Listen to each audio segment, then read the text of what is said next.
Don't push kids down the stairs, alright? Please. I know, it's tempting. Very tempting. But we gotta be better than this. If you're not trying to end up like this, then don't do it. It was a calm day. Me and the boys were like 11 or 12 around there, fresh out of school, and we usually waited for one another in front of the school building to then go on our way since most of us had to walk the same direction to get to our locations. Depending on the day and what stupid shit was done during the probationary hours, or what plans someone had, or what unfortunate circumstances were presented for the day, sometimes the villains weren't all able to meet up after classes were over. This was one of those days. Now, because me and the Gotham villains were the guys who made trends and had people follow what we did, even if we never involved them in our criminal activities, some people had the tendency to want to be around us, which led to it being our group and then some. In that sum of people would always be someone who's bad for business, regardless of any one of the characteristics. They could have been the baddest bitch you've seen at the time. It doesn't matter. You gotta stay away or keep them at a good distance at best. This one girl who was in the sum of people outside the boys was the one you ain't want to get too associated with. She was a magnet for shit to make a full 180. It doesn't matter what you do, somehow hanging with her, you gonna meet the devil. My superstitions weren't for nothing though, cause I found out some information a couple years later, but that's a video for another time. So me and the gangsters are about to head out. We're just waiting for like one more person cause the others had their own things to take care of. I'm scouting the area making sure there's no suspicious activities going on whatsoever when I saw one of my boys and Two-Face on the way to where me and the others are at. Now I'm confused cause why is she with him and why is she walking towards us? I know it's not for small talk cause she never do that unless there's something she want from us. They're getting closer now, and like I said, I knew she was gonna start small talk, but that only went on for like a minute before she asked if we could walk her home.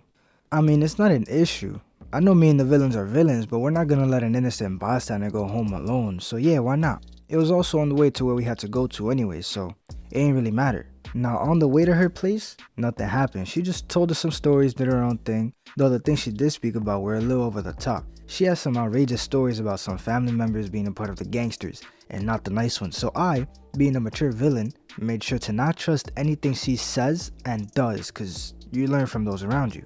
And like I said earlier, my superstitions were correct. So now we're at the main entrance of her building complex when I notice a little girl and her mom on the edge of these 3 steps to go up to the main doors of the building. And the little girl was playing on those steps. She wasn't running all over the place, she was next to her mom. But she was next to her mom, jumping, kicking, crying, and other things of that nature.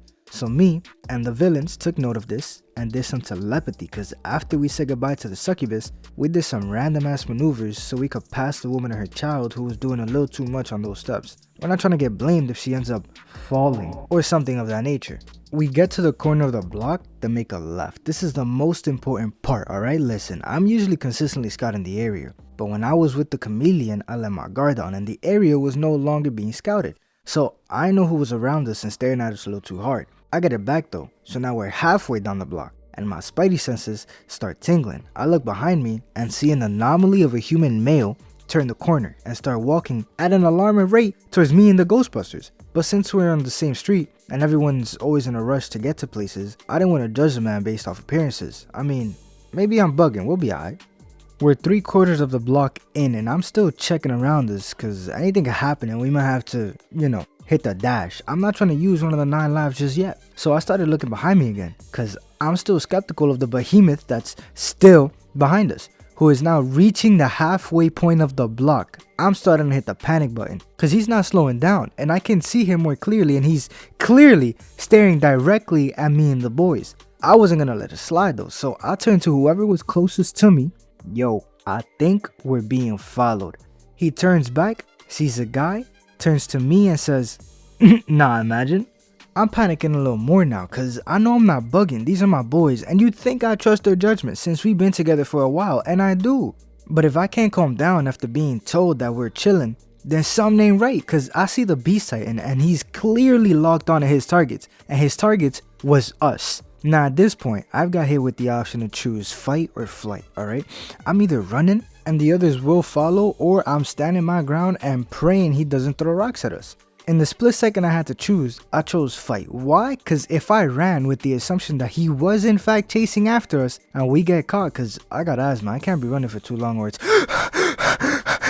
then it would in fact lead to something worse. This is all happening while we're still walking, so now we're at the corner and luck was on our side cause we got a red light, so now we gotta wait.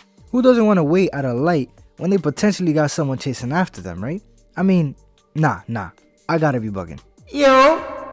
Nah, someone getting yelled at, LMAO. That came from behind us though. Yo! What the fuck? Nah, who's yelling?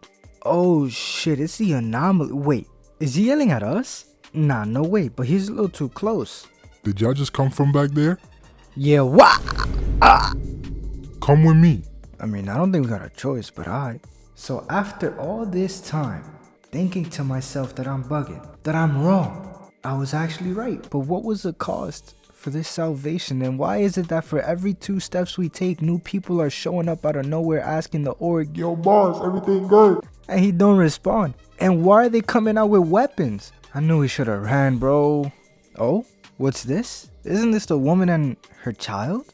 Why are they meeting us halfway? And why is the little girl crying? Nah, no way. Do they think we got something to do with why the little girl crying? Did y'all see this woman and her daughter on the way from where y'all just came from? It can be, right? I know we didn't do anything. Yeah, we did. Why? Did y'all push her down the steps and then kept walking? Oh my god, bro, they do. Nah, we didn't. When we were leaving, we went around them to make sure nothing happened to her, because we saw she was jumping on the steps by herself, so we didn't want to make it seem like we did anything to her. Alright, apologize for it. Huh? What do you mean apologize? We didn't even do anything. I'm sorry, miss. We didn't mean to cause any harm to you and your daughter. We were just trying to walk past ya and go home. We literally didn't even do anything and we got blamed and had to apologize? And why did the entire block come out for this? No way they thought we pushed someone down some steps and then walked away like nothing happened, right? I mean, at least it was resolved. But imagine if I ran.